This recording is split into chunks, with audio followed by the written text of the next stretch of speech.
하나님의 뜻은 유다가 바벨론, 그러니까 갈대아인의 포로로 잡혀가는 것이 하나님의 뜻이죠. 하나님께서 예레미야 선지자를 통해서 계속적으로 그 말씀을 하셨고 또 그 바벨론 포로에서 돌아오게 될 것이다 라고 계속적으로 말씀하셨죠. 그래서 예레미야 선지자를 통해 하신 이 말씀을 들어야 되는데 시드기야 그리고 유다는 멸망하고 포로로 잡혀가게 하신 하나님의 사랑, 잘 우리가 이해가 안 되죠. 어떻게 그게 또 하나님의 사랑이라고 표현하고 하나님이 사랑하시면 그러한 일들이 일어나지 아니하는 것이 보통의 우리 인간이 생각하고 기대하는 바인데 하나님께서 유다를 사랑하시는 방법이 결국은 그들이 멸망하고 포로로 잡혀가는 것이다 라는 거죠. 그래서 하나님은 선지자를 통해서 계속적으로 그것도 일괄되게 그런 이야기를 하신 거예요. 그런데 유다가 멸망하지 않기 위해서 힘도 써보고 여러 가지 방법도 세상적이고 인간적이고 또 우리가 할 수 있는 거 다 해본다 할 수 있겠죠. 왜? 멸망하지 않기 위해서. 10절 말씀에 보면 멸망하지 않기 위해서 갈대아인을 치고 온 군대를 쳐서 그 중에 부상자만 남는다 할지라도 그 부상자들이 일어나 이 성 예루살렘을 다시 불사르게 될 것이다 라고 이야기하셔요. 그만큼 하나님께서 정하신 심판은 반드시 이루어진다. 부상자가 뭘 할 수 있겠습니까? 전쟁에서 소위 패배한 갈대아인들이 뭘 할 수 있겠어요? 그런데도 그들만 가지고도 남유다를 충분히 멸망시킬 수 있으신 분이 하나님이시다. 또 뜻을 정하시는 분이 반드시 그것을 이루신다라는 것을 이야기해요. 이렇게 하나님께서는 남유다가 갈대아인의 포로로 잡혀가는 것이 뜻이다라고 분명하게 말씀하시고 유다가 할 수 있는 것은 딱 한 가지예요. 회개하고 하나님께서 정하신 그 뜻을 받아들이는 것밖에 없죠. 이렇게 뜻이 정해져 있음에도 불구하고 시드기야는 어떻게 합니까? 예레미야에게 기도 부탁을 하죠. 어쩌면 자신이 기도하거나 또 기도를 부탁할 수 있어요. 그런데 이러한 하나님의 뜻이 있음에도 불구하고 기도를 요구하거나 기도하는 것은 가만히 생각해 보면 내면 깊은 곳에 우리 안에 어떤 마음이 있습니까? 우리가 기도하면 하나님께서 뜻을 돌이키시겠지. 우리 생각, 우리가 기대하는 것.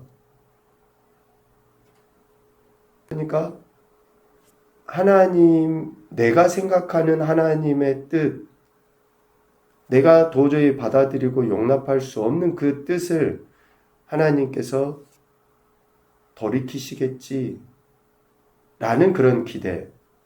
아니면 또 하나는 우리 인생이 기대하는 것과 다른 하나님의 그 뜻, 즉 멸망이라는 포로로 잡혀간다는 그 뜻을 도저히 순종할 수 없기 때문에 기도하는 거예요. 우리 내면 깊은 곳에서 그 뜻은 순종할 수 없으니까 하나님께서 바벨론 포로로 잡혀가게 하신다라고 이미 작정하셨고 그 이후에 70년이 차면 반드시 돌아오게 하시겠다고 하신 그 하나님의 뜻에 순종할 수 없다고 하는 표현이 바로 그러니까 우리가 정말 자주 쓰는 그런 표현들 있잖아요. 어떤 사건이 있고 어떤 일들이 있고 또 어떤 문제들이 발생하잖아요. 그러면 우리 자신에게도 그렇지만 다른 사람에게도 하는 이야기가 뭐예요? 기도하겠습니다. 또 기도해 보겠습니다. 우리가 기도해 보겠습니다. 이 말이 다른 사람을 위해서 기도하겠습니다. 이 말은 그나마 좀 그래요. 알겠어요. 그런데 어떠한 일에 대해서 어떠한 상황이나 사건에 대해서 기도해 보겠습니다. 이 말이 어떤 의미입니까? 이미 정해져 있잖아요. 하나님의 뜻은. 이미 하나님께서 계획하시고 말씀을 통해서 가르쳐 주시고 선포하셨잖아요. 그런데 기도해 보겠습니다. 이 말은 우리가 순종하기 위해서 기도해 보겠습니다라는 실질적인 의미일까요? 내가 기대하고 생각하는 것과 그 뜻이 다르기 때문에 우리 안에 내면 깊은 곳에 있는 그러한 어쩌면 욕심일 수 있고 이기적인 그런 생각일 수 있잖아요. 우리의 생각과 다른, 우리 인생이 기대하는 것과 다른 그 뜻에 순종할 수 없다는 그런 표현이 아닌가 생각을 해보죠. 일찍이 하나님께서 정하신 뜻은 바벨론 포로로 잡혀가는 거예요. 그런데 시드기야는 또 다른 하나님의 뜻을 듣기 원했고 그것을 기대하여 예레미야에게 기도 부탁을 했고 오늘도 웅덩이에 갇혀있는 예레미야를 찾아와서 여호와께로부터 받은 말씀이 있느냐? 라고 17절에 물은 거예요. 아니, 하나님께서 이미 성경을 통해서 말씀하셨고 지속적으로 선포하고 이야기했는데도 또 다른 하나님의 뜻을 기대하는 것은 그만큼 우리가 하나님 말씀에 아멘하기 싫은 거죠. 왜? 내 생각하고 다르니까. 아니, 나는 명예도 없고 부귀도 없고 또 출세도 하고 예수님 믿으면서 세상 사람들보다 그렇게 되길 원하는데 하나님은 낮아져라는 거예요. 하나님은 가난하게 되라는 거예요. 하나님은 아파라는 거예요. 이렇게 이야기하니 도저히 우리가 어떻게 아멘을 하고 받아들이고 그렇게 안 되는 거죠. 그러니까 기도해 보겠다. 그러니까 기도한다. 시드기야는 그 하나님의 뜻을 받아들일 수 없는 거죠. 그런데 여러분, 두차 강조해서 이야기하지만 하나님께서 하신 말씀에 대한 우리 인생의 태도는 오직 순종만 있어야 돼요. 우리 생각과 달라요. 우리 계획과 다를 수 있어요. 세상적인 가치 판단 기준에 의해서 다를 수도 있어요. 그러나 우리는 그 어떤 하나님의 말씀이라도 순종만 있어야죠.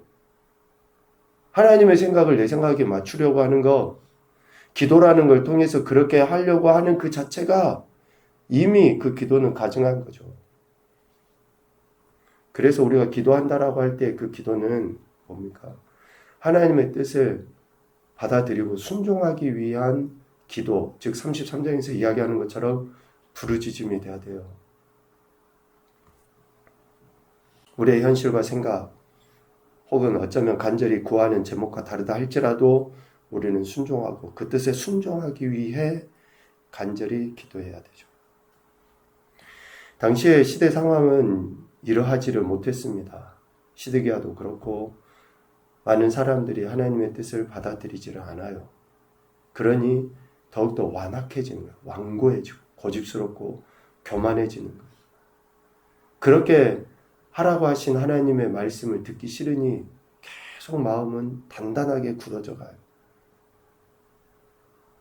그 단단한 마음의 표현들이 어떻게 나타납니까? 오늘 예레미야를 붙잡아 그 웅덩이에 가두고 그를 누명 씌워서 웅덩이에 가두고 그가 하나님 말씀을 전한 것을 왜곡시켜버리죠. 애국 군대로 인해서 바벨론 군대가 잠시 이렇게 철수한 그 상황에 예레미야는 집안의 상속 재산을 물려받으려고 고향 아나돗으로 가려 했죠. 그때 베냐민 문을 나서는데 사람들이 어떻게 여깁니까? 바벨론에게 항복하려고 지금 나가는 것이다 라고 누명을 써서 체포합니다. 뚜껑을 씌운 웅덩이에 가둬놓게 되죠. 13절까지. 그런데 여러분 지금 이런 행태들을 봐보십시오. 예레미야가 지금까지 한 이야기가 있잖아요. 바벨론 포로로 잡혀가게 될 것이다. 그리고 하나님 말씀이 이러이러하다. 예레미야가 그 이야기를 했는데 아니 바벨론 포로로 잡혀간다라고 선포하고 이야기했던 예레미야가 자기와 자기 자신과 그러니까 자기와 자기 가문을 위해서 그 물려받은 땅 상속받을 그 땅 그거 찾으려고 지금 예레미야가 길을 떠난 거겠습니까? 아니 예레미야가 지금까지 보여준 행적이 있잖아요. 선포한 이야기가 있잖아요. 제일 먼저 하나님께서 멸망케 하시고 이후에 포로로 돌아오게 하신다라고 이야기하셨잖아요. 그런데 예레미야가 사사로이 자기 집안의 땅을 얻기 위해서 그렇게 길을 떠났겠냐고요. 우리가 목회자들을 여러분들이 저를 보셔도 그렇지만 다른 목회자들을 보실 때에도 단에서 설교하는 그러한 메시지나 또 그리고 일상의 생활이나 이런 것들을 면밀하게 살펴서 그러니까 여러분들이 유튜브를 보고 또 뭔가 이렇게 어떤 목사님 설교를 듣는 거 좋아요. 그런데 조금 더 깊이 그분의 삶을 볼 수가 있어야 돼요. 한결같이 그러한 삶의 태도를 보이고 있는지 아니 앞에 서서는 말은 번들어하게 잘하겠죠. 그러나 우리가 그분의 일상의 삶을 제대로 보지 못하고 그 말만 듣고 어때요? 오해할 수도 있잖아요. 잘못 생각할 수도 있고. 그러니까 분별해서 여러분 그런 것도 듣고 보고 하셔야지 되고 또 하나는 여기서 있는 저를 여러분들이 보실 때 단에서 하는 이야기 그리고 일상의 제 삶 15년 동안 제가 여러분들과 같이 생활하면서 보인 그러한 삶의 태도를 보셔야지 돼요. 아니 말은 번들어하게 하고 뒤에서 호박씨 까는 인간은 아닌지 이런 것을 그러니까 어쩌면 말에 대해서 제가 지키지 못할 수도 있죠. 그러면 교회나 성도들을 위해서 하나님 앞에서 보인 그런 태도들을 여러분 보시고 판단하시면 돼요. 또 예레미야에 대해서 지금 저들이 예레미야가 지금까지 한결같이 해왔던 그 이야기에 대해 그 말씀에 대해 받아들이지 않으니까 예레미야에게 이런 누명을 씌워서 옥에 가두게 된 거 아닙니까? 언제 예레미야가 자신의 이익을 얻으려고 자기의 유익 때문에 그런 행동을 한 적이 있습니까? 무시당하고 멸시당하고 그런 이야기가 쉬운 이야기예요. 사람들이 기대하는 이야기를 하지 아니하고 하나님의 심판의 메시지를 전하는 것이 쉬운 일이냐고요. 그렇게 예레미야는 지속적으로 하나님의 말씀을 전했던 거 아니에요. 예레미야가 굳이 항복하지 않아도 반드시 남유다가 멸망해서 포로로 잡혀가게 될 건데 미리 항복할 필요가 어디 있어요? 그러니 이런 생각을 하나님의 말씀을 거역하고 거절하는 자들의 생각이 얼마나 안타까운지를 볼 수 있죠. 그래서 하나님 말씀을 듣기 싫어하고 불순종하는 자들은 하나님 말씀을 전하는 예레미야에게 누명을 씌워 웅덩이에 가뒀고 또 앞서 잠깐 이야기한 것처럼 시드기야는 어떻습니까? 자기가 듣고자 하는 말, 원하는 것, 자기 생각이 관철되기를 기대해서 또다시 예레미야에게 하나님의 말씀이 어떠한지 물은 거예요. 이 물음의 의도가 그거예요. 자기가 듣고 싶은 이야기를 예레미야가 해주기를 원해서 내가 바라는 대답을 듣기를 원해서 하나님께 대해서도 마찬가지입니다. 내가 듣고자 하는 이야기를 듣고 싶어서 하나님께 계속 기도해요. 이미 하나님은 아니라고 이야기했고 이미 하나님은 그렇게 말씀을 통해서 선포해 놓으셨음에도 불구하고 정말로 떼쓰는 어린아이와 같이 꼭 자기가 원하는 대로 이루어져야지만이 된다라고 하는 그것이 어린아이와 같은 신앙이에요. 시드기야의 태도를 보죠. 그런데 예레미야는 웅덩이에 갇힌 상황에서도 하나님께서 자신에게 하신 말씀 17절 말미에 이야기하죠. 왕이 바벨론의 왕의 손에 넘겨지리이다. 시드기야가 듣기 싫은 이야기지만 하나님께서 하신 말씀이기 때문에 웅덩이에 갇힌 상황에서도 하나님께서 자신에게 하신 말씀을 하는 거예요. 참 예레미야의 대단한 그러한 신앙의 모습을 볼 수 있습니다. 뜻을 정하시고 그 뜻을 변하지 않으시는 하나님께 대한 우리 인생은 오직 겸손과 순종의 태도여야죠. 그리고 더해서 거짓 선지자들의 말을 분별할 수 있는 영적인 민감함이 있어야 돼요. 거짓 선지자들이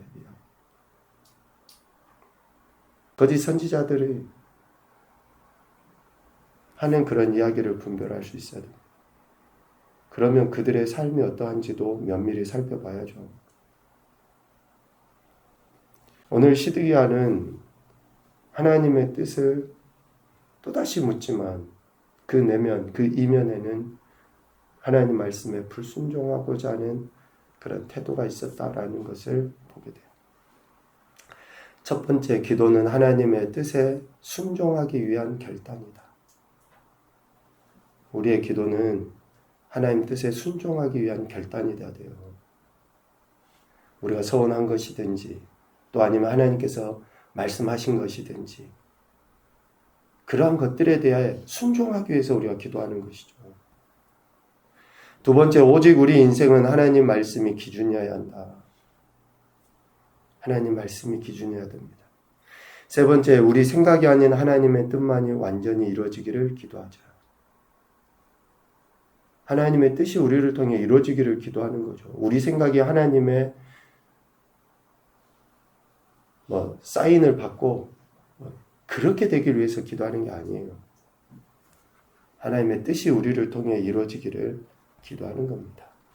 오늘 말씀을 통해서 다시 한번 우리 내면 깊은 곳에 있는 그러한 좀 하나님의 뜻을 왜곡하고자 하는 그런 불순종의 태도들은 없는지 다시금 좀 점검을 해봐야 되겠다라는 그런 생각을 하게 됩니다.